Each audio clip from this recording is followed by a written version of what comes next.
Hello and welcome back to PYQpedia। हम लोग revision through previous year question series कर रहे थे 17th BPSC की जो प्रीलिम्स होने वाली है। और जो मैंने आपको बताया था कि we are going to complete this series by 69th BPSC तक की जो है वो आपको 30 नवंबर तक हम कंप्लीट कर देंगे। So this is the last video in the जो प्रीवियस ईयर BPSC के प्रीवियस ईयर के जितने भी क्वेश्चन हैं उसकी ये लास्ट वीडियो है। हमने 56 टू 59th BPSC से ये जर्नी स्टार्ट किए थे सॉल्व करना। फिर हमने 60 टू 62nd BPSC के सारे क्वेश्चन किए हैं। फिर 63rd BPSC, 64th, 65th, 66th के दो एग्ज़ाम, एक री एग्ज़ाम भी था, उसके भी क्वेश्चन हमने किए हैं। फिर 66th BPSC के क्वेश्चन जो कैंसिल हो गई थी एग्ज़ाम, उसके क्वेश्चन किए हैं। फिर जो 67th BPSC जो कैंसिल हो गई थी उसके क्वेश्चन किए हैं। फिर 67th जो री एग्ज़ाम हुई थी उसके क्वेश्चन किए हैं। 68th BPSC की किए हैं और अभी 69th के हम लोगों ने 2 पार्ट कर लिए हैं और this is the last part. इसके बाद आप लोग ये पढ़ के जाएंगे, अच्छी तरह से एनालिसिस करके जाएंगे। फर्स्ट वीडियो से आप पूरा बैठ करके देखिए 33 वीडियो, डेफिनेटली आपको हेल्प मिलेगा। और आप इसके रनिंग नोट्स बनाएं।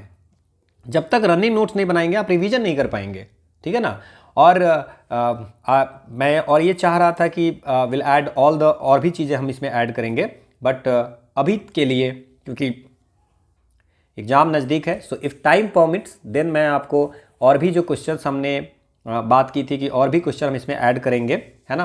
तो अगर टाइम परमिट्स करेगा तो BPSC और भी जो एग्जामिनेशन कंडक्ट कराती है उन सब वीडियो को भी इसमें हम ऐड करेंगे, ठीक है।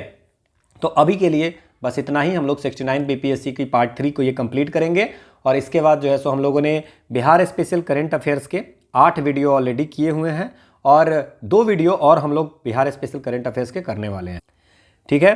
तो मुझे उम्मीद है कि आप लोगों को इससे बेनिफिट मिली होगी। So let's start the last session of the ये सीरीज जो है revision through previous year question, इसके लास्ट सेशन को हम लोग स्टार्ट करते हैं, ठीक है। कोई भी इशू हो आपको, आप टेलीग्राम चैनल PYQ_pedia पे ज्वाइन कर सकते हैं, ठीक है ना। कोई भी दिक्कत हो आप कमेंट सेक्शन में लिखिए।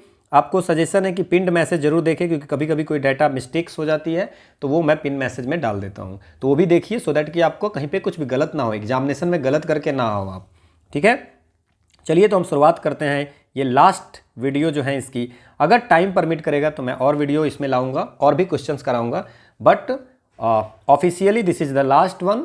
हम अगर टाइम परमिट होगा तो मैं इसमें लाऊंगा, नहीं तो नहीं लाऊंगा वीडियो। और मैंने आपको जैसा कहा था कि 30 नवंबर तक we are going to complete all the things, all the previous year question जो BPSC की जो 56 टू 59 से लेकर के 69 तक की थी, तो वो मैंने आपको पूरा कर दिया, ठीक है।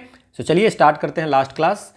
कॉलेजियम प्रणाली के बारे में निम्नलिखित में से कथनों पर विचार कीजिए। कॉलेजियम सिस्टम ना हमने आपको पिछले क्लास में कभी क्वेश्चन पूछा था तो उसमें मैंने आपको बताया था, ठीक है ना। तो इसमें इसके बारे में पढ़िए। The supreme court collegium is a 5 member body which is headed by the chief justice and comprises 4 other senior most जजेज। ये बिल्कुल सही है, ये हमने बात की थी कुछ दिन पहले, है ना। तो ये बिल्कुल सही है। The parliament by law has evolve the collegium system. Parliament by law इसको इवॉल्व किया है।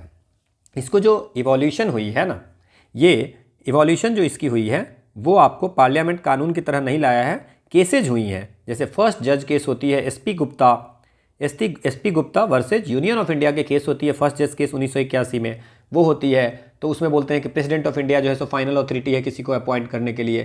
कंसल्टेशन CGI से करनी है तो वट कंसल्टेशन में उनका एडवाइस माने या ना माने ये अपनी बात है। फिर सेकंड जज केस होती है, सेकंड जज केस 1993 में आती है ना, 1993 में सुप्रीम कोर्ट इसमें कॉलेजियम सिस्टम वर्ड को इंट्रोड्यूस करता है। बोलता है कि कंसल्टेशन जो होती है इसका मतलब है कंकरेंस, मतलब CGI चाहेगा तभी आप इसको अपॉइंट कर सकते हैं। फिर होती है 1998 में थर्ड जज केस होती है, वो आर्टिकल 143 के तहत प्रेसिडेंट बोलते हैं सुप्रीम कोर्ट को इस पर विचार करने के लिए, तो उसमें वहाँ पे कॉलेजियम सिस्टम बनती है कि 5 मेंबर होंगे जिसमें CGI आपको होंगे और 4 सीनियर मोस्ट कलीग्स होंगे। तो पार्लियामेंट बाई लॉ नहीं हुआ। द जजेज of the supreme court and high courts are appointed only through the collegium system. ये दोनों जो है सो कॉलेजियम सिस्टम से अपॉइंट होते हैं।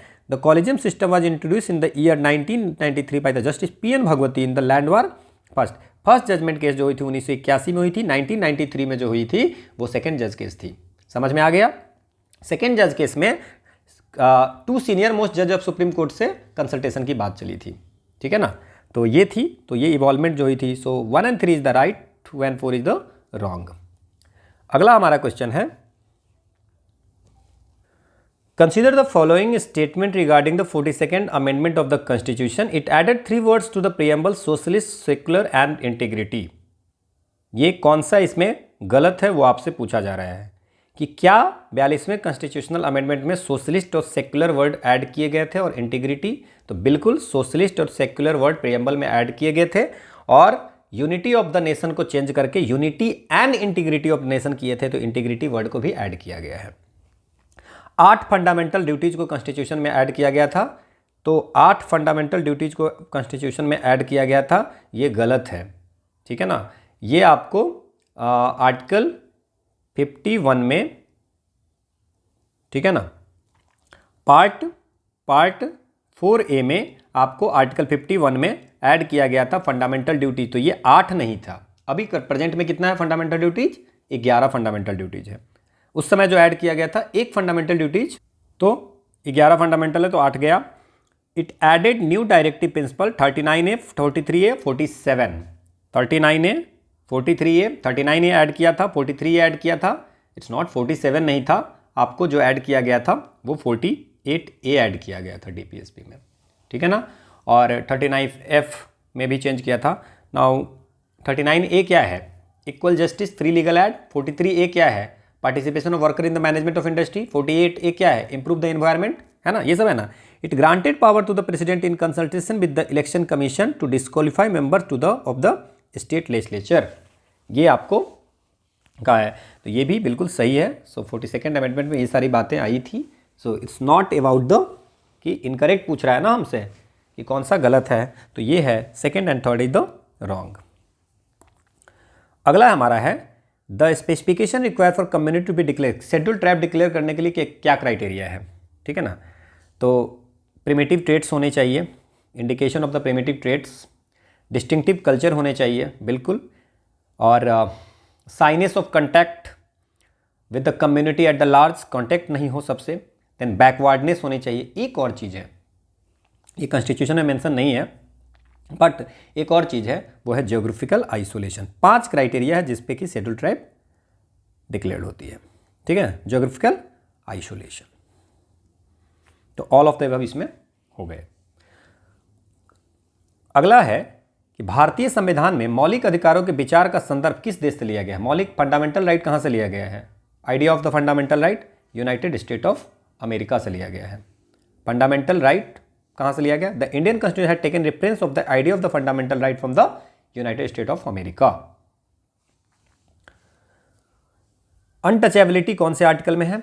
आर्टिकल 17 में अनटचेबिलिटी है, 14 में इक्वलिटी बिफोर लॉ है, 15 में है provision of discrimination on ground of religion, race, caste, sex, और आर्टिकल 22 में है protection against arrest and detention in certain cases. ये सब सारी चीज़ें आपको पता होनी चाहिए। अगला है उच्च न्यायालय में न्यायाधीशों की संख्या निर्धारित करने का अधिकार किसके पास में है? न्यायाधीशों की संख्या बढ़ाया जा सकता है, घटाया नहीं जा सकता है। तो ये है आपको किसके पास में? उच्च न्यायालय में। जजेज in the high court rest with the which of the following? The authority to determine the number of जजेज। So constitution of high court अगर आर्टिकल 216 देखेंगे तो every high court shall consist of a chief justice and such other जजेज as the president may from time to time deem it necessary to appoint. तो ये president जी हैं जो decide करेंगे। 5वीं सूची अनुसूची किस विशिष्ट समूहों के लोगों के लिए है? 5वीं 5th शेड्यूल जो बनाई गई थी वो किसके बनाई गई थी? 5th शेड्यूल प्रोवाइड जो है सो 10 एरिया के लिए है, शेड्यूल ट्राइब्स के लिए है ना। तो 10 शेड्यूल 10 स्टेट में वो है आंध्रा, छत्तीसगढ़, गुजरात, हिमाचल प्रदेश, झारखंड, मध्य प्रदेश, महाराष्ट्र, उड़ीसा और राजस्थान। याद रखना यहाँ के ट्राइब के लिए 5th शेड्यूल, यहाँ के ट्राइबल एरिया को एडमिनिस्ट्रेट करने के लिए आपको 5th शेड्यूल लाया गया था। अगला क्वेश्चन है हमारा कि in which case did the supreme court of India give for the first time the doctrine of basic structure of the? पहली बार किस में दिया था, कौन से केस में? तो ये है केशवानंद भारती केस जो 1973 में हुई थी, इसमें डॉक्ट्रिन ऑफ बेसिक स्ट्रक्चर दी थी। गोलकनाथ केस जो हुई थी 1967 में, यहाँ पे सुप्रीम कोर्ट ने कहा था कि article 368 only lays down the procedure to amend the constitution and it does not give the absolute power to the parliament to amend any part of constitution. Parliament के पास में इतना पावर नहीं कि कोई भी पार्ट को ये अमेंड कर सकते हैं। मिनर्वा बिल जो हुई 1980 में हुआ था, है ना। इसमें बोला था कि जुडिशियल रिव्यू जो है so part of the basic structure है। तो it's a Kesavananda Bharati case. अगला क्वेश्चन है, कुछ पॉलिटिकल पार्टीज है और कब बनी थी वो पूछ रहे हैं। तो इसमें ना क्वेश्चन पूछे हुए कम्युनिस्ट पार्टी ऑफ इंडिया कब बनी थी, तो वो बनी थी 1925 में। इवन जो आपको स्वयंसेवक संघ है ना, तो वो भी बना था। तो communist party of India communist party of India जो है सो बनी थी, ये आपको 1925 में बनी थी, ये नहीं बनी थी। कम्युनिस्ट पार्टी जो मार्क्सिस्ट हैं वो आपको 1964 में बनी थी, ठीक है। बहुजन समाज पार्टी जो है सो 1984 में बनी थी। ऑल इंडिया तृणमूल कांग्रेस जो है सो 1988 में बनी थी। ऑल इंडिया तृणमूल कांग्रेस जो है सो वो आपको 1998 में बनी थी। तो आंसर देख लीजिए। अगला है कि under which articles the speaker can allow the member of the house to speak in his, कौन से आर्टिकल के तहत स्पीकर अलाउ कर सकता है आपको किसी भी इसमें बोलने के लिए। सो आर्टिकल 120 के तहत speaker can allow any members of the house to speak in mother tongue, ठीक है ना। 122 क्या बात करता है, प्रोसीडिंग जो पार्लियामेंट में होती है। 110 में आपको डिफिनीशन ऑफ मनी बिल है, 122 में court not to inquire into proceeding of the parliament की प्रोसीडिंग पे इंक्वायर नहीं करेगा, ठीक है। अगला क्वेश्चन हमारा है कि आरबीआई इंक्लूड फॉरेन एक्सचेंज जो रिजर्व में आरबीआई कौन कौन सी चीज़ों को रखती है। एक तो फॉरेन करेंसी, एक एसडीआर एंड जो reserve position with the IMF, और इसके बाद इसमें रिजर्व ट्रांजिट पोजीशन है ना, और गोल्ड है ना। तो सारी फॉरेन एक्सचेंज में रिजर्व में रहती है और अभी मोर देन $700 बिलियन है। अगला है रूल्स ऑफ ओरिजिन की बात की है कि रूल्स ऑफ ओरिजिन जो होगा वो आपको किसी प्रोडक्ट के ओरिजिन की बात कर रहा है ना। सो रूल्स ऑफ ओरिजिन पढ़ते हैं फिर देखते हैं। Rules of origin are the criteria needed to determine the national source of a product. कोई प्रोडक्ट जो है वो उस किस देश से आ रहा है वो पता चलता है, बिल्कुल सही है। Rules of origin helps the custom agency to know what regulation and fees apply to given product. Rules of origin अगर लिखा रहता है तो कस्टम एजेंसी को भी फायदा होता है कि वो कौन सा रेगुलेशन और फी उस पर किसी प्रोडक्ट पे अप्लाई करेंगे। तीसरा है these are use for the purpose of trade statistic के बारे लिए भी हमको ये ज़रूरत है कि कौन सी चीज़ें हमारे कहाँ से आ रहा है कौन सी product. Their importance is derived from the fact that duties and restriction in several cases depends upon the source of, क्योंकि कहाँ से आ रहा है इस पर बहुत सारी ड्यूटीज व रिस्ट्रिक्शन भी लगाई जाती है। तो इसलिए चारों का चारों रूल्स ऑफ ओरिजिन पे इंपॉर्टेंट है, ठीक है ना। इन्फेंट मोर्टेलिटी रेट पे कुछ चीज़ें पूछी जा रही है आपसे कि इन्फेंट मोर्टेलिटी रेट क्या होती है। सो इसमें से कौन सा सही है। सो इन्फेंट मोर्टेलिटी रेट होता है कि 1 साल के अंदर में लेस देन 1 ईयर में 1000 बच्चे अगर जन्म लेते हैं तो 1 साल के अंदर में कितने लोग मर जाते हैं, वो होते हैं इन्फेंट मोर्टेलिटी रेट। अगर इंडिया में इन्फेंट मोर्टेलिटी रेट की बात करें तो 1950 के समय में ये 189.629 था, ठीक है ना। और 2023 में ये 26 पे आ गया, मतलब 1000 बच्चे जन्म लेते हैं उसमें 26 लोग मर जाते हैं 1 साल के अंदर में। नाउ ये क्वेश्चन सही है, दूसरा सही है ना। और it is probability of dying between birth and exactly 1 year age express per the, तो इसमें पहला तो सही नहीं होगा, एग्जैक्टली नहीं है, लेस देन 1 ईयर में आपको है, तो पहला गलत हो गया, तो ये दोनों गया, ठीक है। दूसरा सही है। इन the year 2019 the infant mortality rate, ये हमें पता नहीं है तो हम आगे देखते हैं।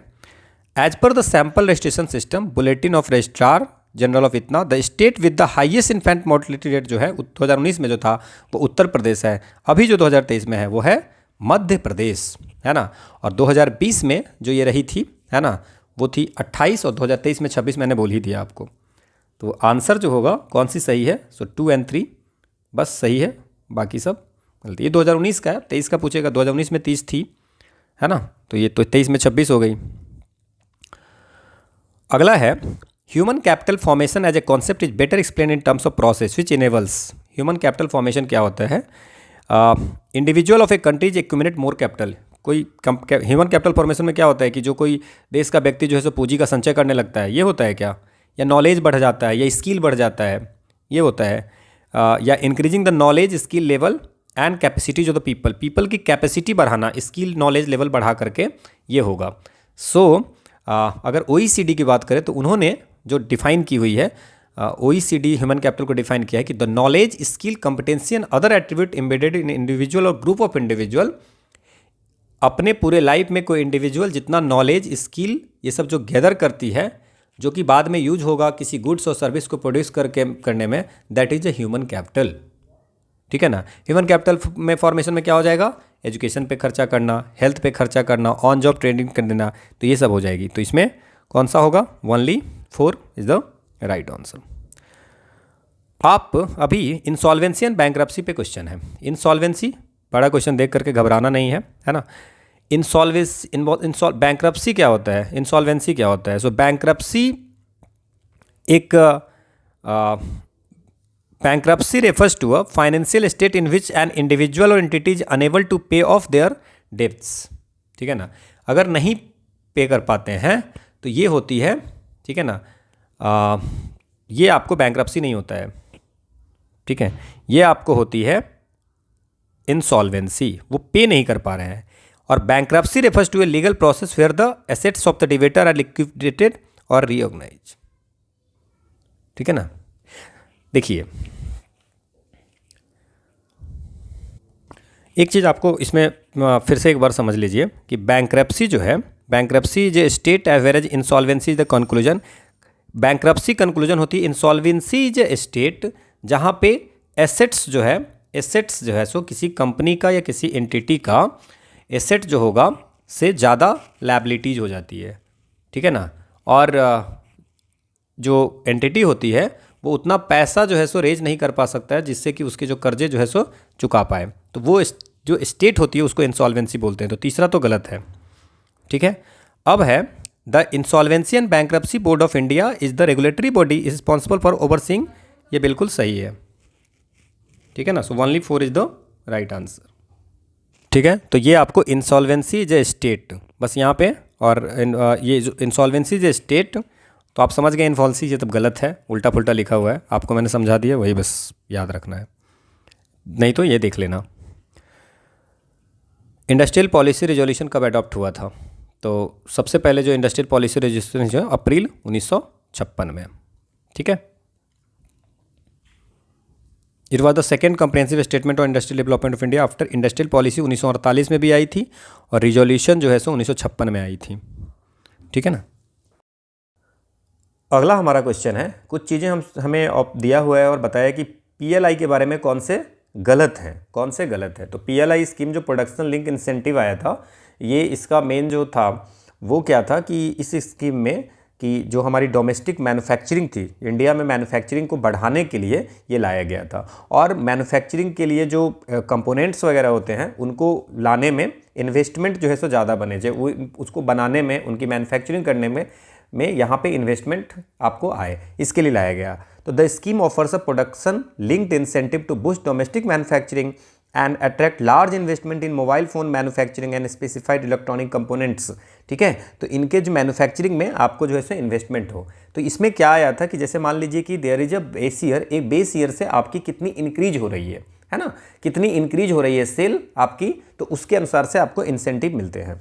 Now the scheme has 2 categories of application, namely global company, सिर्फ ग्लोबल कंपनीज और सिर्फ डोमेस्टिक कंपनीज को ही आपको इसमें फ़ायदा मिलेगा। ये गलत है। 3 कैटेगरीज हैं इसमें, one is the global companies, one is the hybrid company. Hybrid company हो गया, देखिए ग्लोबल कंपनी प्योरली ग्लोबल हो गया, foreign company, domestic company purely domestic हो गया, हाइब्रिड में हो गया जो कि दोनों साथ मिलकर बनाते हैं, ग्लोबल एंड डोमेस्टिक। तो ये तीनों कैटेगरीज ऑफ एप्लीकेंट्स के लिए ये वैलिड है। तो दूसरा गलत हो गया। थर्ड कहता है कि the scheme shall extend an average incentive of 8% की इंसेंटिव है, ये गलत है। नेट इंक्रीमेंटल सेल जो होगा उसमें 5% की इंक्रीमेंट मिलती है for a period of 6 year. तो 5% एंड 6 ईयर, ये भी आप याद रखेंगे। तो 2 और 3 जो है सो गलत है। So answer is D. Fourth में the target segment under PLI includes laptops, tablet, all in one PC, servers and ultra small form factor. So ये पाँचों के पाँचों जो है सो टारगेट सेगमेंट है। दिस इज द अभी आपको PLI 2.0 भी आ गई है। So this are the answer, ये आपको एक्सप्लेनेशन है। अगला हमारा क्वेश्चन है कि स्वामित्व स्कीम के बारे में कुछ चीज़ें दी गई है और आपसे पूछ रहे हैं कि क्या सही है। नाउ द स्वामित्व स्कीम जो है इसकी फुल फॉर्म है survey of villages. Villages abadi, village की आबादी है उसकी सर्वे, एंड मैपिंग, उसकी मैपिंग करना with improvise technology in village area, survey of villages abadi and mapping with improvise technology in village area. This is a central sector scheme and this scheme, जब आप समझ रहे हैं कि विलेज से related है, दैट मीन्स कि ये ministry of Panchayati Raj, not ministry of mines, it's a ministry of Panchayati Raj, इनके द्वारा लॉन्च किया गया है। आपसे अगेन पूछ रहा है कि इनकरेक्ट कौन है, so this is incorrect. Now दूसरा चीज़ ये कह रहे हैं कि this scheme seeks to create geo positioning infrastructure like CORS network to benchmark the location, provides 5 centimeter level accuracy. ये CORS क्या होता है? ये होते हैं कंटिन्यूअसली ऑपरेटिंग रेफरेंस स्टेशन, ये आपको रीजनल पोजिशनली सर्विस प्रोवाइड करता है। तो ये बिल्कुल सही है आपका कि ये इसमें जो जियो पोजिशनिंग जितनी भी इंफ्रास्ट्रक्चर हैं उनको आपको जियो पोजिशनिंग कर रहे हैं, सो ये सही है। CORS means cross origin race, ये गलत हो गया बिकॉज मैंने आपको बता दिया it is a continuously operating reference station network, है ना, CORS network. So 2 1 and 3 is wrong, so answer तो बी हो गया। अब हम देखते हैं कि फोर्थ में क्या लिखा, the scheme is a reformative step toward establishment of clear ownership of property in rural inhabited आबादी by mapping of land parcel using drone technology. हम इसमें टेक्नोलॉजी का यूज कर रहे हैं, इम्प्रोवाइज टेक्नोलॉजी हमने बात किया है, वहाँ पे हम लोग लैंड के छोटे छोटे टुकड़े जो होगा उसमें कौन रहता है, कौन से एरिया पे कौन रहता है, इंफ्रास्ट्रक्चर में कौन कौन सा गवर्नमेंट की कौन कौन सी चीज़ें हैं, ये सारी चीज़ें। एंड जो विलेज के लोग रहते हैं, जो वहाँ के हाउस होल्ड ओनर्स हैं, उनको भी हम लीगल जो ओनरशिप प्रॉपर्टी कार्ड्स भी देंगे, records of right, it is said records of right, ठीक है ना। ये मिनिस्ट्री ऑफ पंचायती राज के द्वारा स्टार्ट किया गया है। आसान सा क्वेश्चन था, आप आराम से इसको छाट सकते थे। अगला हमारा क्वेश्चन है कि which of the following is are the consequence of invoking article 360। Article 360 हमारे संविधान में प्रेसिडेंट को एम्पावर करता है फाइनेंशियल इमरजेंसी लगाने के लिए, ठीक है। अब इसमें हमारे पास 4 ऑप्शन है एंड देयर राइटिंग की कौन सी सही है। ओके, सो कह रहा है कि the president may order to state to reduce the salaries and allowance of all or any class of employees serving in connection with the state affairs. से प्रेसिडेंट जो है सो राष्ट्रपति राज्यों को ये कह सकते हैं कि जितने भी एम्प्लॉई हैं, है ना, उनकी अलाउंस को कम कर दी जाए अगर फाइनेंशियल इमरजेंसी है तो। ये बिल्कुल सही है, आपको राष्ट्रपति ये कह सकते हैं। दूसरा है मनी बिल्स और other financial bill passed by the state legislature are not required to be reserved for the consideration of the president. ये आपका गलत है because in the case of the financial emergency आपको प्रेसिडेंट जो है so direction दे सकता है। आपको प्रेसिडेंट क्या कर सकते हैं, डायरेक्शन दे सकते हैं स्टेट को कि आप जो है सो सैलरी को आप कम कर लीजिए, है ना, जितनी भी अलाउंस हैं, ठीक है, जो आपके स्टेट में जो लोग हैं उनको कम कर सकते हैं। Then he can also say that कि जो यूनियन में जितने भी हैं, जो जज हैं, सुप्रीम कोर्ट के, हाई कोर्ट के जज हैं, उनकी सैलरी भी कम कर सकते हैं during the financial emergency. Even during the financial emergency union government के पास में सारी कंट्रोल होती है स्टेट की फाइनेंशियल मैटर की, क्लियर। तो और ये जो पार्लियामेंट, तो यहाँ पे जो बोला है कि मनी बिल्स और other financial bill passed by the state legislature are not required to reserve it, ये गलत है। हमें वहाँ पे देखना पड़ेगा, ठीक है ना, कि प्रेसिडेंट जो है can only direct to reserve all money bills और other financial bill for his consideration. अगर लेजिस्लेचर ऑफ स्टेट से पास होने के बाद वो प्रेसिडेंट के पास आता है, ठीक है, क्लियर। तो ये हमारा हो गया गलत। The president can issue direction for the reduction of salaries and allowance of all or any class of employees serving in connection with the affairs of union. मतलब स्टेट को तो बोल ही सकते हैं कि आप अपने यहाँ जितने भी लोग काम कर रहे हैं उनकी सैलरी अलाउंस को कम करें। यहाँ सुप्रीम कोर्ट या हाई कोर्ट की जज के भी सैलरी को, यूनियन में जो काम करते हैं उनको भी कम किया प्रेसिडेंट कह सकता है कम करने के लिए। मनी बिल और other financial bills are to be reserved for the consideration of the president after they are passed by the legislature of state. अब इस दोनों में से तो एक ही सही होना था, सो 4 इज राइट। सेकेंड जो है सो नॉट रिक्वायर्ड नहीं है। इन पे अगर हमारे पास में financial emergency so on that case अगर वो कुछ भी पास कर लेंगे तो होगा नहीं, हमें उसके लिए अप्रूवल चाहिए होगा, और कौन करेगा, प्रेसिडेंट। सो आंसर जो होगा सही जो होगा 134। आर्टिकल 360 में, है ना, फाइनेंशियल इमरजेंसी की बात की गई है और इसमें आज तक इंडिया में फाइनेंशियल लगी नहीं है ना, फाइनेंशियल इमरजेंसी हुई नहीं है, कभी लगाई नहीं गई है। सो आर्टिकल 360 में क्या है, 360 में क्या है कि प्रेसिडेंट फाइनेंशियल इमरजेंसी ला सकते हैं और इसकी जो प्रोक्लेमेशन होगी कि फाइनेंशियल इमरजेंसी को डिक्लेयर करने के लिए वो दोनों हाउस, लोकसभा एंड राज्यसभा से आपको आपको जैसे प्रेसिडेंट इशू कर दिए उसके 2 महीने के अंदर में लोकसभा और राज्यसभा से दोनों से पास होना चाहिए। और जब ये हो जाता है तो आप सैलरी स्टेट की भी कम करने के आदेश दे सकते हैं। स्टेट की जितनी फाइनेंशियल मैटर होगा वो सब पार्लियामेंट के पास आ जाती है। प्रेसिडेंट जो है सो रिजर्व करना पड़ता है उनको, जो भी मनी बिल पास करेंगे वो यहाँ से अप्रूवल होगी। So these are the things. So 1, 3 and 4 is right, second is not right. अगला हमारा क्वेश्चन है कि निम्नलिखित में से कौन से कारक संभावित रूप से भारतीय अर्थव्यवस्था में मुद्रास्फीति जनित मंदी में योगदान करते हैं। मतलब they are talking about the कि इसमें से कौन सी ऐसी चीज़ें हैं, 4 चीज़ें दी गई है जो कि स्टैगफ्लेशन को कंट्रीब्यूट करती है। नाउ द फर्स्ट थिंग जो आपके मन में आएगा कि व्हाट इज द स्टैगफ्लेशन, ठीक है ना। यहाँ पे क्या है कि इकोनॉमिक ग्रोथ कम हो रहा है और प्राइस बढ़ रही है। इकोनॉमिक ग्रोथ कम हो रही है, ठीक है, और इकोनॉमिक ग्रोथ जो है ग्रोथ कम हो रही है और प्राइस जो है सो इंक्रीज कर रही है, दोनों एक साथ हो रहा है, ठीक है ना। ये जो टर्म है स्टैगफ्लेशन वो आपको यान जी थे, यान मैक्लिओड, है ना, ये आपको यूनाइटेड किंगडम के ये 1965 में ये टर्म दिया था, ठीक है ना। इवन इसमें क्या होता है कि आपको इकोनॉमी में ग्रोथ आपको रहती है, कम होती है ना, एंड अनएम्प्लॉयमेंट भी बढ़ती रहती है, ठीक है ना, और इन्फ्लेशन ज़्यादा रहता है। सो इन्फ्लेशन ज़्यादा, इकोनॉमिक ग्रोथ कम, अनएम्प्लॉयमेंट ज़्यादा होता है। यहाँ तक कोई दिक्कत नहीं है। अब चलिए हम लोग देखते हैं इसमें क्या कुछ हो सकता है।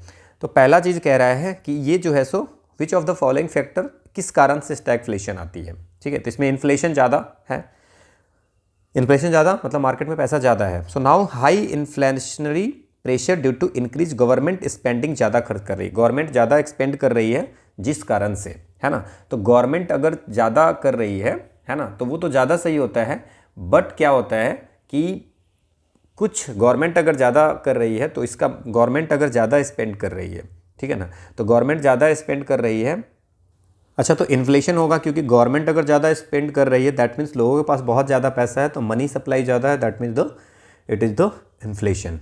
गवर्नमेंट अगर सारी चीज़ें दे देगी तो कोई भी प्राइस जो होगा किसी भी चीज़ की, तो फिर दूसरा बाकी जो चीज़ें बचेंगी वो लोग खरीदेंगे, that may create the scarcity of certain goods, क्योंकि लोगों के पास पैसा रहेगा। सो ये बिल्कुल है, इसके कारण स्टैगफ्लेशन होगी। The second is that decline in industrial production and sluggish economic growth. Industrial production decline कम होगा और स्लगिश इकोनॉमिक ग्रोथ कम होगा, ये इस कारण से स्टैगफ्लेशन आ सकती है। द थर्ड, गवर्नमेंट स्पेंडिंग अच्छी होती है but government too much spending करेंगे, दैट क्रिएट द स्टैगफ्लेशन, ठीक है ना। फिर अनएम्प्लॉयमेंट भी होगा, क्यों, क्योंकि अगर सारी चीज़ें अगर गवर्नमेंट ही सब जगह काम करने लगे, गवर्नमेंट ही खर्च करने लगी, तो कंपनियां फिर मैन्युफैक्चर क्या करेगी एंड फिर वहाँ पे अनएम्प्लॉयमेंट भी हो सकती है। Then decrease in aggregate demand and consumer spending, ठीक है ना। सो अगर मान लेते हैं कि अगर हम लोग डिमांड कम हो जाएगी, ठीक है ना, और कंज्यूमर की खर्चा करना बंद कर देगा, तब भी स्टैगफ्लेशन आ सकती है, ठीक है ना। अगर मान लीजिए कंज्यूमर स्पेंड नहीं करेंगे तो हमारे पास जो भी पैसा है वो रह ही जाएगा, so that is also create the inflation, ठीक है। Then appreciation of the domestic currency leading to reduction of export competitiveness. अगर मान लीजिए कि हम क्या करते हैं, ये यहाँ तो आप लोगों को ये क्वेश्चन तो हमने बहुत बार सॉल्व किया है कि अगर हमें डिप्रिसिएशन रुपीज़ की वैल्यू अगर गिरती है तो एक्सपोर्ट हमारा जो है सो बढ़ता है ना। और यहाँ पे अगर रुपीज़ की वैल्यू अगर एप्रिसिएट कर जाती है तो हमारा क्या होगा, एक्सपोर्ट जो है सो कम होगी। एक्सपोर्ट कम होने से भी हम लोग के यहाँ इशूज होगी, ठीक है। एक्सपोर्ट कम होने से भी अनएम्प्लॉयमेंट एंड इन्फ्लेशंस वगैरह बढ़ेंगी। सो दीज ऑल 4 रीजन बन जाती है आपको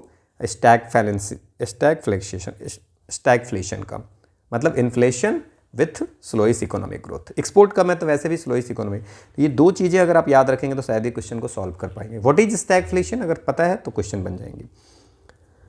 अगला हमारा क्वेश्चन है कि as per the economic survey 2023 which of the following statement describe the trend of FDI foreign direct investment के बारे में कुछ चीज़ें पूछा जा रहा है, ठीक है।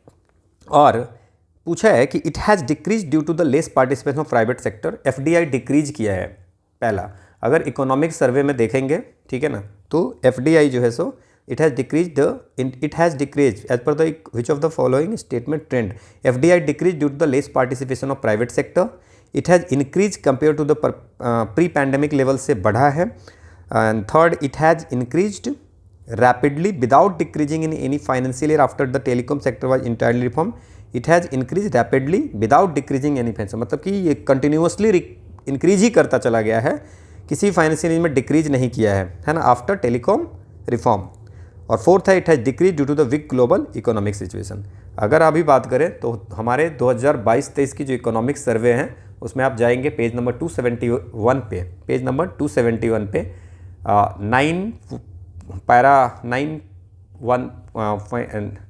9.16 पे लिखा हुआ है कि not with standing an overall drop in FDI in the first half of financial 23, inflow have stayed above the pre pandemic level, the trend is falling through, it is still above the pre pandemic level. तो आपसे क्या पूछ रहा है, it has decreased, गलत, ठीक है ना, it has increase compare to pre pandemic level, ठीक है ना, it has increase compare to pre pandemic level, ये कम हो रहा है। Now it has decrease due to a weak, अभी जो है सो अभी जो ट्रेंड है FDI की वो डिक्रीज्ड है, सो दैट इज द ट्रेंड। तो पहला तो गलत ही है। एंड इसमें अगर आपको बात करेंगे कि it has increase rapidly without decreasing in any financial year after the telecom sector was entirely reformed, तो उसके बाद कभी भी डिक्रीज ही नहीं किया, ये तो गलत ही है, पैंडमिक वगैरह समय में डिक्रीज ही किया था। और जो FDI है इंडिया में, it has decrease due to economic, FDI के फॉरेन लोग मतलब बाहर से लोग इन्वेस्टमेंट करते हैं, so that is due to the जो रशिया यूक्रेन वार हुआ है, ये सब के कारण जो है सो FDI में डिक्रीज किया है। इसके जो सेकेंड वाली जो ऑप्शन है it has increase compare to the, ये आपके जो इकोनॉमिक सर्वे है इसमें लेवल लिखा हुआ है कि इट हैज़ इंक्रीज कंपेयर, जो प्री पैंडमिक लेवल जो है उससे आपको इंक्रीज किया है, ये आपको लिखा हुआ है, ठीक है ना, कि उससे ऊपर है, उससे ऊपर है। But as according to the BPSC का कहना है तो इसमें आंसर जो होगा 2 और 4 होना चाहिए।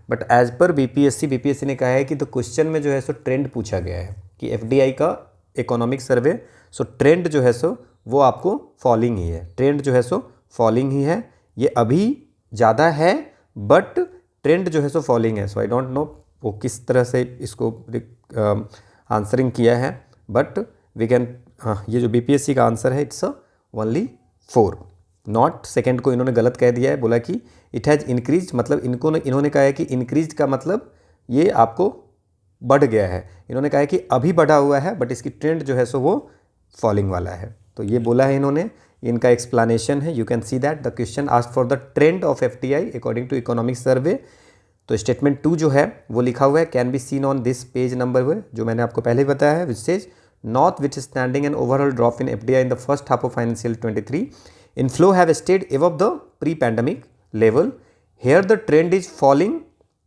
दो it is still above the pre pandemic level. तो इनकी ट्रेंड जो है फॉलिंग है, तो इन्होंने क्वेश्चन में ट्रेंड वर्ड को लेकर के इसको एक्सप्लेन किया है कि मतलब ट्रेंड हो गया एक लॉन्ग टर्म में, एंड अभी फाइनेंशियल ईयर फर्स्ट हाफ में ये जो है सो, देखिए आप समझ रहे हैं ना मेरी बात को, तो ये इनका भी कहना सही है कि increase, it has increase compare to the pre pandemic level. तो इन्होंने कहा है कि हमारे जो इकोनॉमिक सर्वे है उसमें ये लिखा हुआ है कि फर्स्ट हाफ जो फाइनेंशियल ईयर 23 का था वहाँ पे वो जो है प्री पैंडमिक से ज़्यादा जरूर था, बट इसकी जो है सो उस समय ज़्यादा था, बट ओवरऑल अगर बात करें तो वो फॉलिंग में ही है। तो ये इन्होंने बोला है, ऐसे क्वेश्चन पूछेंगे नहीं तो इग्नोर मारते हैं हम लोग। What is the current population of गया डिस्ट्रिक्ट, ये बकवास सा क्वेश्चन है, ठीक है, तो इसमें कुछ भी ऐसा है नहीं जो कि आपको याद रखना है। गया डिस्ट्रिक्ट की पॉपुलेशन जो है सो इस क्वेश्चन को BPSC ने हटा दिया था, सो अराउंड 43 लाख था। करेंट पॉपुलेशन क्या होगा 2011 की पॉपुलेशन अगर बात करें 2011 में, तो ये 43 लाख के आसपास था, है ना। सो 43,91,418 ये था, अराउंड 43 लाख था। अभी अगर बात करें तो दिसंबर, आधार के डाटा दिसंबर 2023 के डाटा के अनुसार से इसमें आपको 6,61,00,000 के आसपास में है। और एक गया का 2000 UN वर्ल्ड अर्बनाइजेशन प्रोस्पेक्ट के अनुसार से, है ना, उसमें उन्होंने 59 लाख लिखा था, 59,83,000 ये था, ठीक है ना। नाउ तो इसमें है, तो ये आंसर होना चाहिए था। है ना, उस समय उन्होंने पता नहीं किसने ये क्वेश्चन देखकर, ये डाटा देख करके इसमें क्वेश्चन डाला गया था। सो हमें ये याद वाद नहीं रखना है कि कौन सी डिस्ट्रिक्ट की कितनी पॉपुलेशन थी, ठीक है। ये फालतू का क्वेश्चन था, यूपीएससी ने भी हटा दिया था। बाकी 2011 जनसंख्या के आधार से 43 लाख था और आधार वाले डाटा के अनुसार से 61 लाख है। बस इतना याद रख लीजिए आप। अगला है कि केंद्र सरकार के गैर योजना व्यय के बारे में, तो they are talking about the non plan expenditure. आपको पता है कि प्लान्ड एक्सपेंडिचर होते हैं और नॉन प्लान्ड एक्सपेंडिचर होते हैं। सो प्लान्ड एक्सपेंडिचर जो होता है, जो इन्वेस्टमेंट्स वगैरह पे किया जाता है, डेवलपमेंट पे किया जाते हैं, और नॉन प्लान्ड एक्सपेंडिचर जो होता है वो आपको जो गवर्नमेंट की रूटीन फंक्शनिंग है उस पर किया जाता है। जैसे नॉन प्लान एक्सपेंडिचर में यू कैन से दैट कि जैसे गवर्नमेंट ने लोन वोन लिया तो उसकी इंटरेस्ट देनी है, तो इंटरेस्ट देते हैं। आर्मी वगैरह की जो पेमेंट होती है तो उसको बोलते हैं डिफेंस पेमेंट बोलते हैं। सब्सिडीज़ जो गवर्नमेंट देते हैं, that all comes of salary and pension. तो प्लान्ड एक्सपेंडिचर होता है कि we are expending this amount for the development, capital के लिए कुछ कर रहे हैं। So the expenditure is on interest payment is the non planned expenditure, बिल्कुल सही है। Service and science and technology पे अगर आप R&D पे खर्चा करो, that is the planned expenditure. The expenditure in is on agriculture पे अगर कुछ कर रहे हैं तो अगर आप खर्चा कर रहे हैं, so that is also planned expenditure. So interest payment जो होगा वो नॉन प्लान्ड एक्सपेंडिचर होगा। जहाँ पे हमने सोच के समझ के किया कि इससे हमें कुछ बेनिफिट होगा आगे, so that is the planned expenditure. Which of the following is not true about globalisation and its impact on India. So globalisation से क्या हुआ है, तो ग्लोबलाइजेशन से क्या हुआ, एक्सपोर्ट और इंपोर्ट दोनों हमारी बढ़ी है ना। और क्वेश्चन है कि it has expanded trade in goods and service की ट्रेड बढ़ी है, तो ये बिल्कुल सही है। It has led to greater flow of foreign, FDI हम लोगों का बढ़ा है, तो ये भी सही है, ग्लोबलाइजेशन से हुआ है। Increase in exports in greater than increase in import, ये आपको ये गलत हो गई है, बिकॉज यहाँ पे हम लोग जो है सो एक्सपोर्ट्स में तो बढ़ी है, हालांकि दोनों बढ़ी है, एक्सपोर्ट और इम्पोर्ट दोनों बढ़ी है ग्लोबलाइजेशन से, बट ज़्यादा हम लोग ज़्यादा हम लोग आयात करते हैं। एक्सपोर्ट हमारा कम हो गया कि चीप चीज़ें हम वहाँ से खरीद के लाते हैं और एक्सपोर्ट हम कम करते एक्सपोर्ट हमारा कम होता है। सो आंसर जो होगा not correct, that is C। अगला हमारा क्वेश्चन है कि consider the following statement about the latest development the union government finance. ये आपको डेटा का क्वेश्चन है, उस समय के क्वेश्चन है। So the fiscal deficit of union government had reached 9.2% of GDP during this. The fiscal deficit has moderated financial 22 में 7.7%। The revenue collection over the last 2 years has gone down. तो ये सब चीज़ें हैं, not going to discuss this. 2024-25 की जो budget है वहाँ पे जो बात हुई है कि जो फिस्कल डेफिसिट है, फिस्कल डेफिसिट जो 24-25 की बजट एस्टिमेट है वो 4.9 है। 23-24 की रिवाइज एस्टिमेट है 5.8। 2023-24 की बजट दो याद रखिए कापी, एक्चुअल अगर बात करेंगे 22-23 की तो वो 6.4% है। देन उसमें आप you can remember the revenue deficit and primary deficit, but no need to remember. ये आप याद रखिए कि बजट एस्टिमेट 2024-25 की 4.9% है, रिवाइज एस्टिमेट 23-24 की आपको एग्जैक्ट अभी आई नहीं है 5.8, और 22-23 की एग्जैक्ट आ चुकी है, वो था 6.4%। तो यू कैन रिमेंबर दिस, ये रिसेंट डाटा है। अगला है कि 1857 के विद्रोह की विफलता के कारण कौन से थे। So the military superiority British की, तो ये तो बिल्कुल सही है कि ब्रिटिश की जो मिलिट्री सुपेरियरिटी थी वो ज़्यादा थी। The rebels did not have a unified programme, उनकी कोई एक मतलब यूनिफाइड प्रोग्राम नहीं था, कोई आइडियोलॉजी भी एक जैसा नहीं था। There was a lack of support from, और सारे सेक्शन ऑफ सोसाइटी इसमें सपोर्ट भी नहीं किया था। तो ये ऑल यूनिटी भी नहीं थी, लोगों में भी यूनिटी नहीं थी। तो ये सारे कारण थे जिस कारण से 1857 के विद्रोह जो है सो असफल रहा था। The cook from Bihar who served Mahatma Gandhi's life from a murders attempted by food poisoning in 1917 में गांधी जी को मारने के लिए आपको ये खीर दिया गया था, है ना। तो वो जो मर्डर अटेम्प्ट किया गया था फूड पॉइजनिंग करके, तो उसमें किस कुक ने, किस रसोइया ने सेव किया था महात्मा गांधी को। तो ये थे बत्तख मियाँ, ड्यूरिंग द आपको चंपारण सत्याग्रह में जब गए थे उस समय की बात है ये, ठीक है। अगला क्वेश्चन है कि बक्सर मूवमेंट बिहार में हुई थी 1937-38 में, किसके द्वारा ऑर्गेनाइज किया गया था। हम लोग बहुत बार किए हैं कि बक्सर मूवमेंट जो है स्वामी सहजानंद सरस्वती के द्वारा ऑर्गेनाइज किया गया था, ठीक है। अगला है कि फ्रीडम स्ट्रगल में ये आपसे पूछ के क्रोनोलॉजिकल ऑर्डर पूछ रहा है कि होम रूल मूवमेंट कब हुई थी। तो ये आपको 16-17 में हुई थी, सूरत 1907 में हुई थी, सूरत स्प्लिट। खेदा सत्याग्रह जो है सो 1918 में हुआ था, मिंटो मॉर्ली, है ना, रिफॉर्म्स जो है तो 1909 में। So now you can see that the answer is B. आसान सा क्वेश्चन है। अगला हमारा क्वेश्चन है कि लॉर्ड लिटन किस चीज़ से नहीं है, इसमें कौन कौन सी चीज़ें हैं जो लॉर्ड लिटन ने नहीं करवाई थी? Ilbert bill, the arms act, the strachey commission, the vernacular press act. So Ilbert bill जो है सो 1883 में आपको ये किया गया था। ये सर कॉटनी इल्वर्ट थे, है ना, ये आपको गवर्नर जनरल इंडिया के लीगल मेंबर हुआ करते थे, काउंसिल है, ठीक है ना। तो उसके हैं, तो ठीक है, ये लॉर्ड रिपन के समय में हुआ था। लॉर्ड रिपन के समय में आपको ये इल्वर्ट बिल आई थी। यहाँ पे क्या था कि जो इंडियन जजेस जो हैं वो आपको ब्रिटिश सब्जेक्ट को अलाउ किया था कि इंडियन जज भी ब्रिटिश का जो केस होगा उसको देख सकता है। तो वही इल्वर्ट बिल कंट्रोवर्सी हुआ था कि नहीं ब्रिटिश वाले चीज़ों को नहीं देख सकते इंडियन जज, तो ये हुई थी Ilbert bill controversy. So that is in 1883। बाकी अगर आप बात करें कि इसमें कौन से एसोसिएटेड नहीं है लॉर्ड लिटन से, तो लॉर्ड रिपन से है। सो बाकी ये जो स्ट्रैची कमीशन है या द आर्म्स एक्ट है या द वर्नाकुलर प्रेस एक्ट है, तो ये आपको स्ट्रैची कमीशन को ये फेमिन कमीशन भी बोलते हैं, फेमिन कमीशन बोलते हैं। तो यहाँ पे जो 1876 से 78 समय में जो आपको फेमिन आई थी, अकाल आया था, उसको आपको उसके क्या कारण थे उसको इन्वेस्टिगेट करने के लिए स्ट्रैची कमीशन आई थी। बाकी ये सब arms act and vernacular press act we knew, हमने बहुत बार पढ़ी है। अगला क्वेश्चन है कि बक्सर की लड़ाई के बाद किस संधि पे हस्ताक्षर किए गए थे? आसान सा क्वेश्चन है। ट्रीटी ऑफ इलाहाबाद हुई थी 1765 में, और बक्सर के जो युद्ध हुई थी 1764 में उसके बाद हुई थी। इसके बाद ट्रीटी ऑफ सगौली जो हुई थी वो आपको अंग्रेज के बीच में, है ना, और गुरु गजराज मिश्रा जी थे, एंग्लो नेपाली वॉर हुई थी 1814-16 में, है ना। उसके बाद जो है सो आपको ये 4 मार्च 1816 को ईस्ट इंडिया कंपनी और नेपाल के बीच में आपको ये संधि हुई थी बाउंड्री लाइन के लिए, ट्रीटी ऑफ सगौली।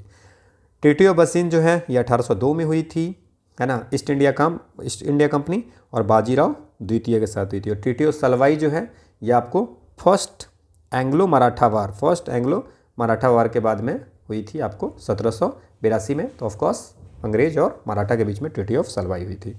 सारी हम लोग याद रखेंगे।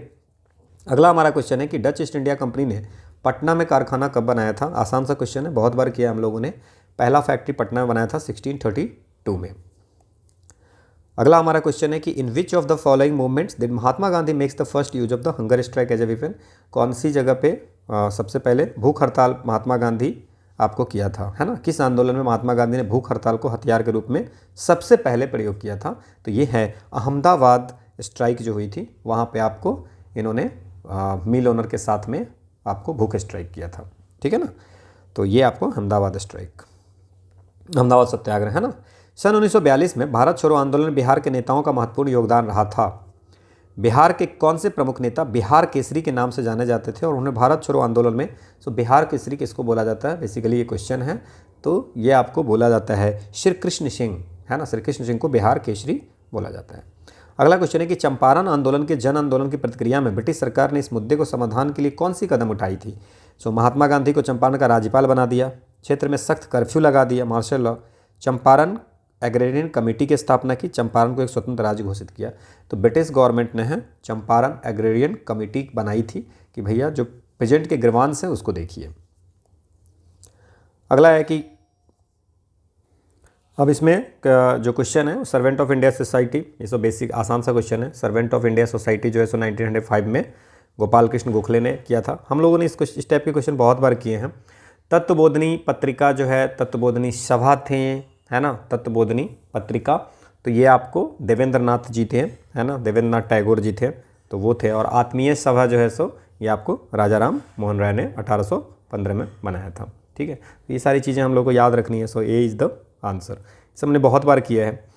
अगला है कि अंबाबाई एक स्वतंत्रता सेनानी भारत के किस राज्य की थी? अंबाबाई जो थी वो आपको उनकी जन्म जो है सो 1889 में हुई थी और ये ब्राह्मण फैमिली से थी। मैसूर स्टेट जो कि अभी कर्नाटक में है, so Mysore state now in Karnataka, Ambabai. अगला हमारा क्वेश्चन है कि कैबिनेट मिशन के सदस्य कौन से नहीं थे? बहुत बार क्वेश्चन किए थे कि 1946 में एक कैबिनेट मिशन बनाई गई थी और उसमें आपको कौन कौन से 3 कैबिनेट मेंबर थे ब्रिटिश के, और अटली गवर्नमेंट के द्वारा बनाई गई थी, है ना। किसके द्वारा? अटली गवर्नमेंट, ये भी याद रख सकते हैं। 3 मेंबर थे, one is the Patrick Lawrence, है ना, Stafford Cripps and A V Alexander, ठीक है ना। तो जे एंड्रू करके जो थे ये आपको नहीं थे। एक आपको पी लॉरेंस थे, एवी अलेक्जेंडर, और एक स्टैफर्ड क्रिप्स जी भी इसमें थे। तो 3 लोग ब्रिटिश कैबिनेट से मेंबर थे आपको कैबिनेट मिशन के। बहुत बार हमने इस क्वेश्चन को किया है। अगला क्वेश्चन है कि the Indian National Congress was founded on the basis of safety valve theory to protect the British government from threats. किसने कहा था कि जो आईएनसी बनाई गई है इंडियन नेशनल कांग्रेस वो सेफ्टी वाल्व है, कि ब्रिटिश गवर्नमेंट को मतलब थ्रेट से बचाने के लिए राष्ट्रीय कांग्रेस की स्थापना की गई थी। ये आपको एक्सट्रीमिस्ट लीडर थे लाला लाजपत राय, इन्होंने कहा था, है ना। हाँ, बेसिकली ये जो है पहले आपको तो ये ओरिजिनली कहा था किसने, एओ ह्यूम में, है ना। बट इसी बात को लाला लाजपत राय ने बाद में बोला था। तो ये लाला लाजपत राय जी जो हैं यही हैं आपको, ठीक है। तो हम लोग लाला लाजपत राय ही याद रखेंगे। निम्नलिखित में से भारतीय राष्ट्रीय कांग्रेस के किस अधिवेशन में पहली बार मौलिक अधिकार फंडामेंटल राइट कौन से पे बात की गई थी? तो ये थी कराची सेशन जो हुई थी 1931 में, जहाँ पे सरदार वल्लभ भाई पटेल थे प्रेसिडेंट उस सेशन के। वहाँ पे फंडामेंटल राइट और नेशनल इकोनॉमिक पॉलिसी पे आपको रिजोल्यूशन पास हुई थी उसमें, ठीक है, कराची सेशन में। अगला हमारा क्वेश्चन है, ओके, अब मैथ्स के क्वेश्चन है कुछ। So let's see the questions of maths. In a certain code language game is written as this, bed is written as this, how will the word made be written in the code language? चलिए, ठीक है, GAME game ये है, ठीक है, and BEAD आसान सा question हमें लग रहा है ये, ठीक है ना। और ये तो इसमें आप देख रहे हो कि E को परसेंटेज से किया है, ठीक है ना, A को डिवीजन से किया है, ठीक है, डिनोट किया है। तो हमसे पूछ रहा है कि मेड का, तो MADE, तो A को तो हम लोग क्या करेंगे परसेंटेज से, E को क्या करेंगे A को डिवीजन से, E को परसेंटेज से, M को स्टार है तो स्टार ही हम लोग कर देंगे, और D को किससे करेंगे क्रॉस से। सो स्टार डिवीजन, है ना, क्रॉस। ये तो बेसिक्स, इससे आसान क्या क्वेश्चन पूछ सकता है, ठीक है। So this is the answer, C is the answer. ये तो आसान सा क्वेश्चन है। अगला हमारा क्वेश्चन है कि Q travels towards east. Q जो है सो ईस्ट की तरफ ट्रैवल करता है। तो हमें पता है नॉर्थ, साउथ, ईस्ट, वेस्ट। अब Q ट्रेवल्स टुवार्ड्स ईस्ट मतलब इधर की तरफ Q चलता है, ठीक है। S and T travels in opposite direction, तो S और T जो है सो अपोजिट डायरेक्शन में चलता है। तो मान लीजिए कि S इधर चलता है तो T इधर चलता है, ठीक है। S and T travels in opposite direction, T travels to R right of Q। T जो है सो Q के राइट में चलता है, ओके। सो Q हमने ये है तो Q के राइट में T है, तो ये मैंने सही ही माना है ST। तो Q के राइट में T हो गया, तो अपोजिट में है तो लेफ्ट में S हो जाएगा। यहाँ तक कोई देंगे विच of the following is definitely true, तो कौन सा इसमें से सही होगा। सो M and S travel in the opposite direction. M और S, M का अच्छा M ट्रैवल टुवर्ड नॉर्थ, ये भी बताया है कि M जो है सो नॉर्थ की तरह जाता है। इसमें कुछ भी लिखा नहीं है कौन किसके नॉर्थ में, सिर्फ इतना लिखा है कि Q के राइट में T है, ठीक है। हाँ, तो अब पूछ रहा है कि M and S travel in the opposite direction, तो ये तो गलत हो गया, M और S दोनों सेम ही डायरेक्शन में जा रहा है। S travel toward west, S जो है सो वेस्ट में ट्रैवल कर रहा है। सो S एंड T, ये S आपको नॉर्थ में देख रहे हो ट्रैवल कर रहा है, तो दिस इज ऑल्सो रॉन्ग। और T travels towards north, T भी साउथ में कर रहा है तो ये भी गलत। M and S travel in the same direction, M और S सेम डायरेक्शन में कर रहा है, दोनों नॉर्थ की तरफ जा रहा है। So the answer is D। आसान सा क्वेश्चन है। अगला जो हमारा क्वेश्चन है कि a man Ramesh who own A plot of land 100 square yards, ठीक है। सो रमेश के पास में कितना है, 100 स्क्वायर यार्ड ज़मीन है, ठीक है, एक प्लॉट है। अब ये क्या करता है, increases his plot of land by acquiring 10% more from his neighbour Suresh. ये क्या करता है, सुरेश से आपको रमेश हु ओन इतना is plot land by acquiring 10% who also own 100 square. अब देखिए रमेश और सुरेश दोनों के पास में 100 स्क्वायर यार्ड ज़मीन है का प्लॉट है। अब रमेश क्या करता है, अपनी ज़मीन को बढ़ा देता है, मतलब कि क्या करता है, सुरेश से ले लेता है और ये बन जाता है कितना, इसका बन जाता है सुरेश के 10% more from his neighbour Suresh. Increases his plot of land by acquiring 10% more from his neighbour, ठीक है ना। 10% अधिक प्राप्त करके वह भूमि का प्लॉट बढ़ाता है, ठीक है। सो अगर इसको मान लीजिए तो रमेश के पास में अब कितना हो गया, 10% मिलकर के 110 हो गया, ठीक है। सो 110 आपका जो है सो रमेश के पास हो गया। इसके बाद क्या क्या है, after 2 years he sell back 10% of the total plot of to the neighbour. इसके जितने प्लॉट है उसका 10%, दैट मीन्स उसका 10% कितना हो गया, मतलब 11 यार्ड्स जो है वो आपको बेच देता है। किसको? 11 दे देता है, रमेश बेच करके फिर इसको दे देता है। ठीक है, क्लियर, यहाँ तक कोई दिक्कत नहीं है। Now which of the following is correct, ये आपको, तो इसके पास जब 10 चले जाते हैं तो इसके पास सुरेश के पास बचते कितने हैं, तो अब सुरेश के पास में कितना हो गया, इट्स 101 स्क्वायर यार्ड। यहाँ तक कोई दिक्कत नहीं है, ठीक है ना। और रमेश 110 में से अगर 11 हटा देते तो कितना हो गया, रमेश के पास 99 बचता है और सुरेश के पास में 101 बचता है। टोटल तो 200 ही फ्लॉट स्क्वायर यार्ड है। अब Ramesh land is more than Suresh, Ramesh का लैंड जो है मोर देन सुरेश गलत, Suresh land is more than Ramesh, so this should be the answer. कोई दिक्कत इसमें नहीं है ना, आसान सा क्वेश्चन था। अगला हमारा क्वेश्चन है कि ऑड मैन के बारे में बात कर रहा है, तो इंग्लिश आती होगी तो ही बनेगी, है ना। मिलिनरी, टोपिया, ब्रेवरी, शराब, स्टेशनरी कागज़, स्नॉबरी, जूते। ना इसमें से आपको पूछ रहा है कि ऑड इन आउट क्या होगा, ठीक है ना। सो आपको ब्रेवरी तो मुझे लगता है कि पता होगा, बियर वगैरह बनाने में यूज किया जाता है, तो ये तो सही होंगे। एंड तो ये ये सही होगा, ब्रेवरी शराब से रिलेटेड हो सकती है, ब्रेवरी अल्कोहल से। स्टेशनरी कागज़ से रिलेटेड हो सकती है, सो दैट इज ऑल्सो राइट। अब ये दो तो पक्का आपको पता रहा होगा, ब्रेवरी एंड शराब होपफुली।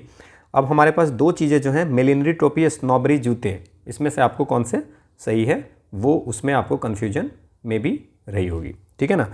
सो मिलिनरी जो होता है ये आपको art of making hat, art of making hat, इसमें तो आप तुक्का ही मार के आते हैं A और D में। और स्नॉबरी बिहेवियर जो होगा वो बीइंग स्नॉबिस को स्नैबरी बोलते हैं, जूता से रिलेटेड नहीं है, सो दिस इज रॉन्ग, है ना। ऑड पूछ रहा है ना, ऑड पेयर, तो दिस इज द स्नॉबरी और जूते, ये ऑड पेयर हो गया। अगला हमारा क्वेश्चन देखिए, इस टाइप के क्वेश्चन हमें बहुत बार पूछा है ना, तो इसको आपको अच्छे से करके जाना है। 156 बीपीएससी में बहुत बार पूछा है ना।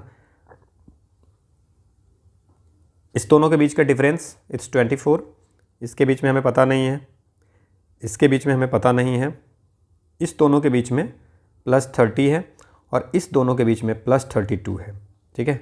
सो कैन आई थिंक कि यहाँ पे अगर +26 और यहाँ पे +28 हो जाए तो काम हो सकता है क्या?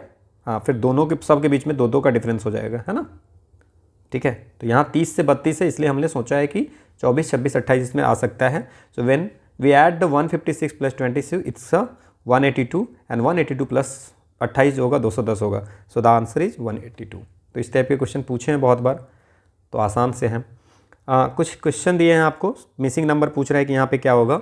सो 44 - 37 विच इज़ 7 का स्क्वायर, 49, 52 - 41, 52 - 41 इट्स कितने हो जाएंगे, 52 - 41 इट्स 11 और 11 का एक स्क्वायर 121, तो ऑप्शन में नहीं है। चलिए ठीक है, इसका देखते हैं। 58 - 53 विच इज़ 5, बट यहाँ पे 35 है। ओके, सो 5 × 7 = 35, यहाँ पे 7 × 7 = 49, so can I right 11 × 7 which is 77।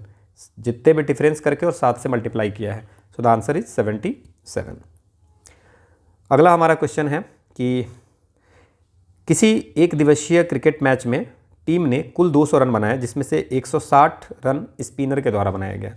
मतलब टोटल 200 रन है ना, 160 जो है सो स्पिनर ने बनाया है।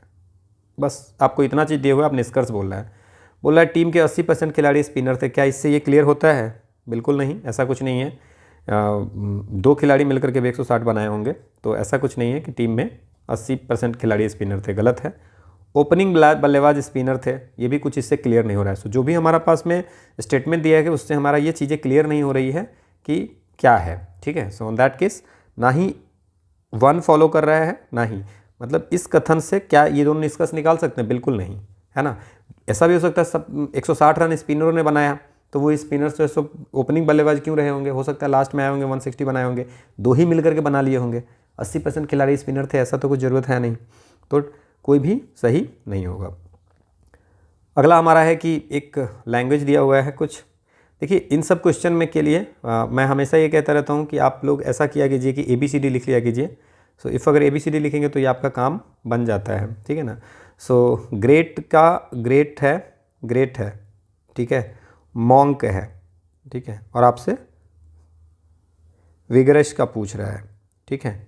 तो अब देखिए ये 5 हैं, तो हमारे पास में है 7, 18, 22, 26, 20 और ये हैं 13, 12, 14, 11, ठीक है ना। तो 2-2 ही होगा, है ना, 1 2 3 4 2-2 ही होगा, तो 13, 12, 14, 11 होगा, ठीक है। नाउ अगर हम बात करें कि ABCD की बात करेंगे, अगर आप तो पूरा लिख के रखेंगे, पर ABCD की बात करेंगे तो G का कितना नंबर आता है? G का 7 नंबर आता है, तो G का तो 7 ठीक है। R का कौन सा नंबर आता है? R का 18वां आता है, ठीक है। तो G का 7 नंबर, ठीक है, R का 18वां नंबर, ठीक है, और E का कितना नंबर आएगा? E का होता है 5वां नंबर, बट अगर 5 ये जो है सो अपोजिट में जाएंगे, तो अपोजिट में जाएंगे तो ये आपको अपोजिट में जाएंगे तो ये ऐसा E का हो जाएगा। फिर A का जो है सो अपोजिट में 26 हो जाता है, मतलब समझ रहे हो ना आप कि एक यहाँ से काउंट करेंगे 1 2 3 और फिर Z तक 26 आएगा, और यहाँ से 1 करेंगे तो ये 26 हो जाएगा, टोटल दोनों सम 27 होती है। तो E को अगर E का 5 होता है, अगर सीधा से ऐसे मल्टीप्लाई करें तो ABCDE, है ना, ये 5 होता है। E का अगर 5 होता है, 5 नंबर पे आता है, तो यहाँ पे 5 + 22 27, तो यहाँ पे 22 लिखा हुआ है, तो ठीक है। 26 A का 26 होता है, A को भी अपोजिट कर दिया, मतलब इस दोनों का तो नंबर सेम ही लिखा है। G का 7 तो G का 7 लिखा है, ठीक है ना। R का 18 तो 18 लिखा है, बट E का हम देख रहे हैं कि अपोजिट में लिखा है और A का भी अपोजिट में लिखा है। फिर T का जो है सो 20वां नंबर पे आता है, सो T का 20 भी लिखा है। तो अच्छा, इसका मतलब इन्होंने क्या किया है, M का 13 लिखा है, सही लिखा है, N का 14, K का 11 सब लिखा है, ये O का 12 लिखा है, जबकि O का जो है सो 15 होना चाहिए, तो 15 12 27, दैट्स मीन्स इसको अपोजिट में लिया है। ओके सर, इसका मतलब समझ में क्या आया कि जो वॉवेल है AEIOU, इसके जो है सो इसका जो है सो सिर्फ अपोजिट लिखा है, अपोजिट इन द सेंस कि रिवर्स काउंटिंग में लिखा है, बाकी को जो है सो डायरेक्ट काउंटिंग में लिखा है, ठीक है। सो यहाँ पे V का जो पोजीशन है वही हम लोग लिखेंगे, V का पोजीशन 22 है। I जो है सो ये वॉवेल है, IOU, ये सब जो है सो चारों वॉवेल है। सो I की पोजीशन जो है सो डायरेक्ट सीधा होगा 9 और उल्टा में 18 होगा, सो द आंसर 22 18 हो गया। G का तो वही 7 होगा, तो उसमें तो कोई दिक्कत ही नहीं है, ठीक है। इसके बाद O का अगर बात करें, सो O का अपोजिट में होगा तो ये 12 होंगे, सो 22 8 7 12, so the answer should be A answer होगा। होप आपको ये समझ में आया होगा, ठीक है ना, इसको आप कर सकते हो complete. Now this is the, हम जब भी एग्जाम देंगे ना, एग्जामिनेशन पेपर में ट्राई करेंगे इसको लिख लेना, this is the directly 1 2 3 4 5, G का देख रहे हो 7 है, और जो वॉवेल है उसका जो है सो अपोजिट है, O का 12 देख लो, I का 18, ये मतलब कि रिवर्स काउंटिंग में वॉवेल को रखा है। तो कभी कभी ये चीज़ें भी की जाती है, तो कन्फ्यूजन नहीं होनी है ना। अगला है कि अगेन द ऑड वन पूछ रहे हैं आपसे कि ऑड वन देखिए, Q में देखिए Q PQ RSTUVW, है ना। तो Q में अगर 3, Q कितना नंबर हो गया आप देख लेना यहाँ से, Q का 17 नंबर है, ठीक है ना, और W का कितना नंबर है, W का 23 है, that's means 17 + 6 which is equal to 23, ठीक है। चलिए इतना याद रखते हैं।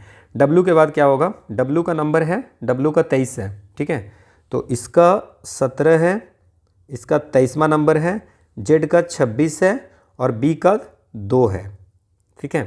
तो अगर हम इसमें देखें तो 17 में 6 जोड़ने पे 23 आ रहा है, दैट्स मीन्स कि Q + 6 इज इक्वल टू 23, ठीक है।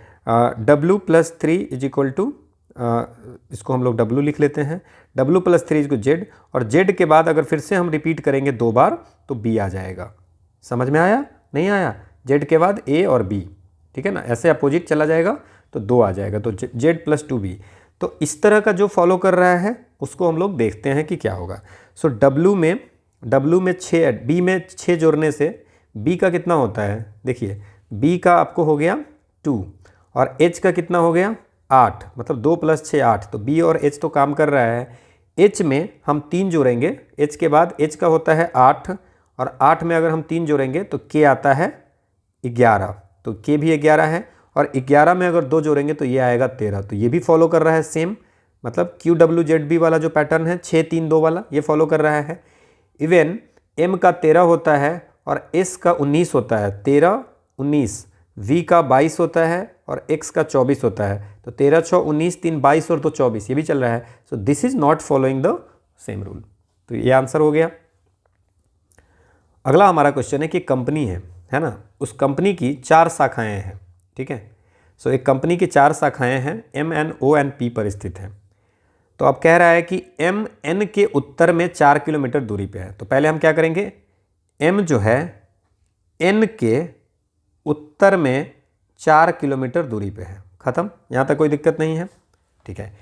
पी ओ के दक्षिण में 2 किलोमीटर है, ठीक है ना, पी ओ के दक्षिण में 2 किलोमीटर है। अच्छा, एन ओ से 1 किलोमीटर दक्षिण पूर्व में है। तो एन ओ से, एन और ओ का रिलेशन है, पहले कर लेते हैं।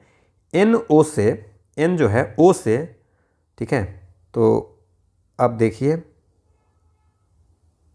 ठीक है, एन ओ से दक्षिण पूर्व में है। सो ओ का दक्षिण पूर्व होगा, सो ओ का दक्षिण पूर्व तो ये होना चाहिए, ओ का दक्षिण पूर्व, तभी तो एन होगा, ठीक है, दक्षिण पूर्व है, यहाँ तक कोई दिक्कत। सो एन जो है ओ के दक्षिण पूर्व में 1 किलोमीटर है, यहाँ तक ठीक है ना। सो ओ का दक्षिण पूर्व क्या हो गया, क्लियर। एन जो है ओ के 1 किलोमीटर दक्षिण पूर्व में है। सो ओ का दक्षिण पूर्व, दक्षिण पूर्व तो यही होगा ना, देखिए ये है आपको नॉर्थ साउथ ईस्ट वेस्ट, तो दक्षिण पूर्व में क्या होगा ये, तो इसीलिए तो हमने, देख रहे हो, ये हो गया, यहाँ तक कोई दिक्कत नहीं है। अब एन ओ के 1 मिनट हो गया। अब कह रहा है कि एम एन के उत्तर में 4 किलोमीटर है, ये तो हो चुका है। पी ओ के दक्षिण में 2 किलोमीटर है, ओ के दक्षिण में पी है, मतलब साउथ में कितने किलोमीटर है, 2 किलोमीटर। तो यहाँ पे हम लोग कहीं पे भी ये मान लेते हैं कि पी है विच इज 2 किलोमीटर, ठीक है। डायग्राम तो यही बनेगी। अब आपसे पूछ रहा है कि एम और पी के बीच में डिस्टेंस कितनी है, एम और पी के बीच में डिस्टेंस कितनी है।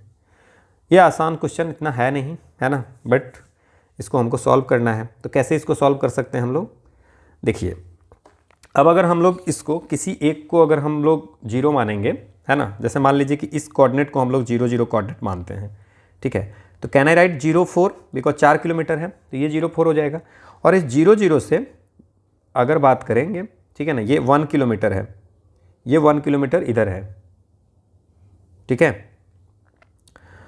तो 1 किलोमीटर इधर है, तो इसको अगर हम सॉल्व करें तो ये क्या हो जाएगा, ये वाली पोजिशनिंग इट्स -1/√2 एंड 1/√2 हो जाएगी, ठीक है।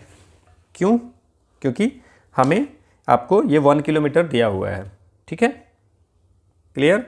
तो इसको अगर हम लोग परपेंडिकुलर और बेस का स्क्वायर करेंगे 1/√2 और -1/√2 का करेंगे, है ना। ये 0 0 माने हैं तो इधर हम लोग माइनस ले लिए हैं, this one is the negative. तो यहाँ पे भी ये -1/√2 है तो -1/√2 होगा। टोटल 2 किलोमीटर है, तो 1/√2 में से 2 किलोमीटर हम लोग घटा देंगे। सो दिस इज़ द, आपको जो है सो ये कोऑर्डिनेट्स हो गई।